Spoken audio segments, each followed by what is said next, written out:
Então, pessoal, nessa altura do campeonato, vocês conhecem dois tempos verbais: o presente contínuo e o presente simples.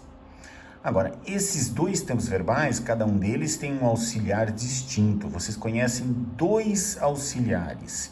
Então, é muito importante praticar, alternar entre esses tempos verbais e alternar entre esses auxiliares. É importante saber qual auxiliar vocês têm que usar em qual ocasião, ok? Então, você tem, por exemplo, uma sentença no presente simples: Tom travels every month. Esse é o presente simples, isso é o que ele faz todo mês.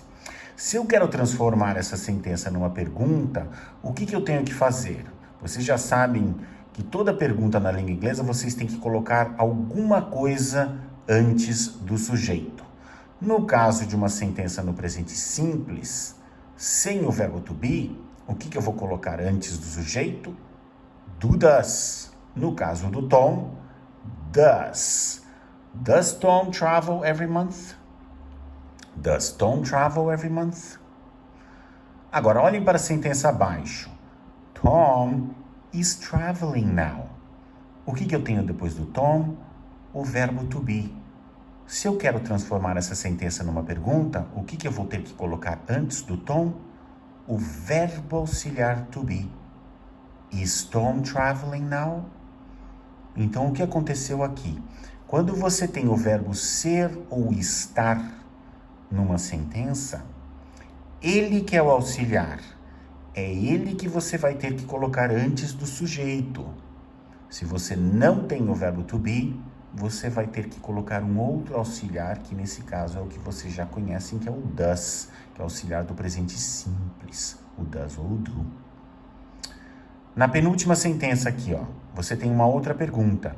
Is Jerry busy? O busy, que é o adjetivo ocupado.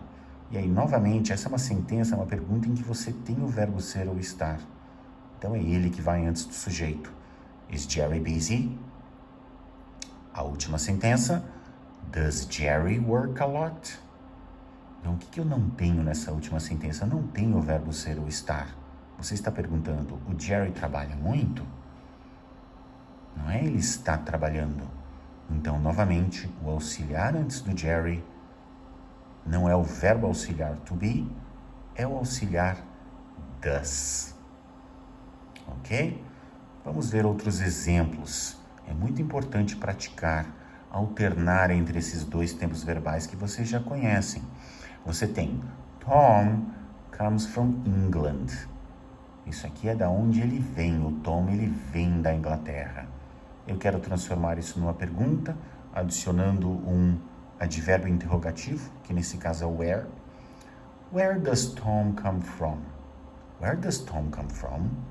Então, where, seguido do auxiliar does, seguido do sujeito, seguido do verbo, que é o verbo come. Da onde que o Tom come? Da onde que o Tom vem? Agora, na sentença abaixo, você tem Tom is coming from the bank. Isso aqui é um pouquinho diferente.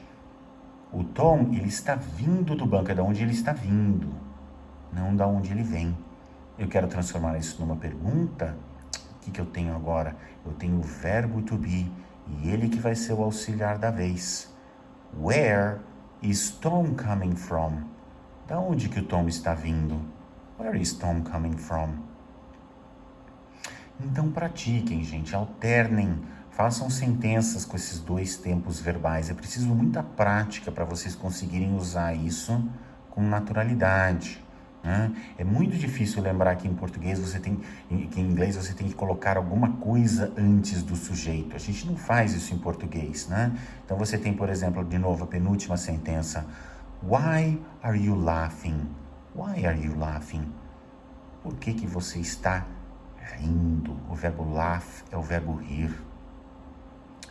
Na sentença abaixo, how often do you laugh? Com que frequência você ri? Então, qual que é a diferença entre essas duas sentenças? Na penúltima sentença eu tenho o verbo to be. Ele é o auxiliar da vez. Na última sentença eu não tenho o verbo to be.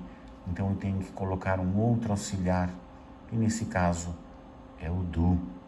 How often do you laugh? Ok? Então pratiquem, gente. O nome do jogo é prática. Vamos ver mais sentenças? De novo, alternando entre esses dois tempos verbais que vocês já conhecem. Aqui, eu estou fazendo sentenças na negativa, tá? Então, você tem, por exemplo, primeiro uma sentença afirmativa. John smokes. Now, Mary doesn't smoke. Então, o verbo smoke, que é o verbo fumar. Você já sabe que numa sentença negativa, você precisa do auxiliar. Então, no presente simples, Mary não fuma. Não tem o verbo ser ou estar. Então, você tem que adicionar o does mais o not antes do verbo smoke. Mary doesn't smoke. Now, Robert is smoking. Essa é uma sentença com dois verbos, né? O Robert está fumando. Susan isn't smoking. Então, com o verbo to be, é ele que é o auxiliar. Então, ele é um verbo auxiliar na negativa. Susan não está fumando. Então, pratiquem, gente. Tem que praticar bastante até vocês conseguirem usar isso com naturalidade, né? Façam perguntas, né, nos dois tempos verbais e depois respondam essas perguntas. Você pode perguntar para você mesmo. What are you doing now? What are you doing now? O que você está fazendo agora? Responda para você mesmo o que você está fazendo agora. And then you can answer the following question. What do you do every day? O que você faz todos os dias? Todo e cada dia. Perguntas diferentes com auxiliares diferentes. Pratiquem. Pratiquem e depois pratiquem ainda mais até vocês conseguirem usar isso sem pensar.